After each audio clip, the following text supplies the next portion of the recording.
Today's video is going to be about the Hercules and the Bauer 8-inch benchtop grinders. Now, full disclaimer here, I bought these with my own money. I am not affiliated with Arbor Freight, and I bought them basically because I wanted 2 more grinders. Now, I do want to talk about the differences between the two, and I want to explain why I bought 2 more grinders, which might seem a little silly, but basically I found myself swapping the wheels out on this guy an awful lot. Sometimes I need wire wheels, sometimes I need polishing wheels, and sometimes I need the stones. So I thought, for me personally, it would be a great idea to have 3 different grinders with the corresponding stones, and I plan on making a really cool benchtop grinder stand that will accommodate all 3 with a very small footprint. So you're going to want to like and subscribe because we'll build that in the near future. Now let's get back to the point of this video, and that is to discuss the differences between the Bauer line and the Hercules line, at least when it comes to the benchtop grinders. Now there are a few subtle differences that you can see if you look close enough, and originally I thought the Bauer and the Hercules were the same motor bodies. They just had a little different packaging, and also one had a speed control, but that is not the case. The Bauer casing actually measures about 1.5 centimeters less than the width of the Hercules casing, and that's because the Bauer is only 3/4 horsepower. Now I shouldn't say only, because quite honestly that is plenty for a benchtop grinder, but the Hercules is 0.9 horsepower. It is a little bit more powerful than the Bauer. The Hercules also pulls 5 amps, where the Bauer only pulls 4.8. Now there is a speed difference, obviously, with the Hercules, because it's a variable speed drive motor.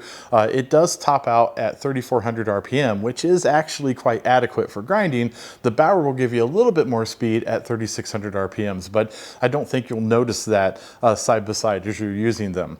The key with the Hercules is that variable speed controller, and that is absolutely awesome if you're trying not to overheat some more fragile parts. I don't know about you, but I have blued many parts on the grinder and didn't mean to, but if you slow that speed down just a little bit, it'll make a big difference, and that is why I bought one with the variable speed controller. The Bauer over here, I actually plan on putting wire wheels on, and it'll be my wire wheel grinder, and then the old central machinery grinder over here is going to hold the polishing wheels. It's just my preference with this particular selection of grinders. Now I do want to talk a little bit about the build quality between the two. Quite honestly, it's the same. The shrouds appear to be exactly the same. They're just built really nice, and they're not going to give you any physical problems as far as the construction. Some of the cheaper bench grinders, the shrouds are a little questionable to say the least, but they use some really thick grade steel here, and they really don't flex much. The footrests are adjustable, and they are a cast, so they're not going to bend up on you, but you can loosen them up, and they have a clickable position. You can tighten them up, and they're not going to move, which is awesome, because I've had footrests before that flex and bend when you're using them, and they mess up what you're doing. Specifically, the central machinery bench grinder, you can see with just a piece of tin, and it flexed a lot, and I've constantly found myself taking a pair of pliers and straightening it back out or putting it into the position that I needed. Now both bench grinders do have a work light on top, and at first glance they kind of look kind of useless. But I will tell you, after using this benchtop grinder, you can take this thing and point it right at your work area, and it does a really good job. I think this is actually a win for these. I like them better than the old-fashioned gooseneck bobs that set back here, and sometimes when you would point those at your work, the wheel would cast a shadow and you really couldn't get this area lit up. But with these flexible lights, you can do that. Now the Hercules does have a toolless entry, so you can change your wheel. Basically it just has these knobs that you can unscrew by hand and tighten them back up, whereas the Bauer you're going to need a screwdriver.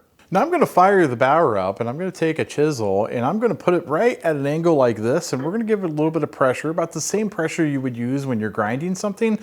This isn't normally how I would sharpen this chisel, but we're doing it this way on purpose so that we can see how the motor sounds, or you can see how the motor sounds and see if it bogs down and how much it bogs down. Now the advertisement is that it is not supposed to bog down, and I think there's a little bit of help here, because if you notice, the wheels on these bench grinders are a lot wider than the wheels that they used to sell on the benchtop grinders. And that does a couple of things. First of all, it gives you more surface area to use, but it also gives you more mass, which means they're going to be a little harder to initially bog down. So let's try it out.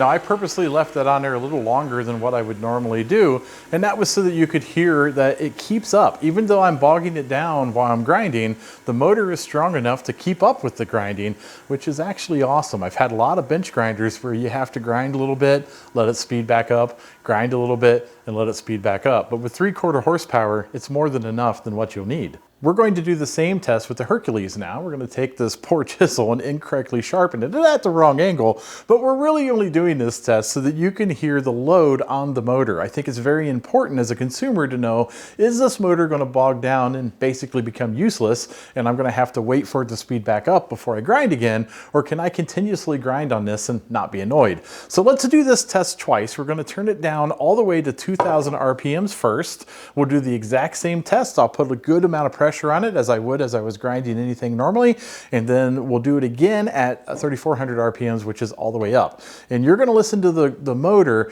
and listen to the load on it to determine if it's going to be something good enough to continuously grind. Let's try it.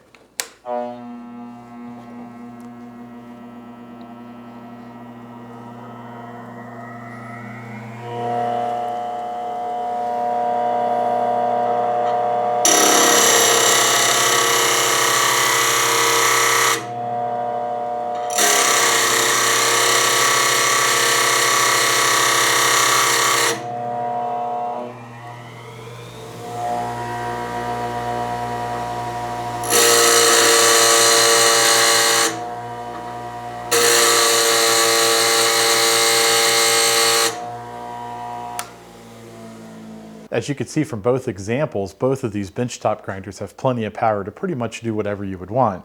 My poor chisel is mutated so badly, I'm going to have to use one now to fix it and dress it back up. Speaking of dressing things up, the run out on these wheels is actually phenomenally good out of the box. Now, you know you can use a dressing tool and clean them up, but I'm going to say they're within 1/1000th of an inch.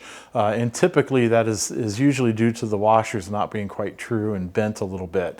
But they're not bad. Out of the box, totally usable. In fact, I'm not even going to dress them up. I'm going to use them as they are. One final thing to mention is both benchtop grinders are 5/8 inch arbors, and that means you can use pretty much anybody's tooling that fits a 5/8 inch arbor.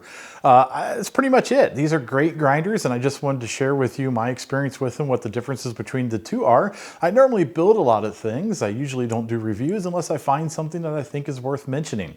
If you like these types of videos, please like and subscribe. At the very least, take a look at some of my other videos. You might be entertained.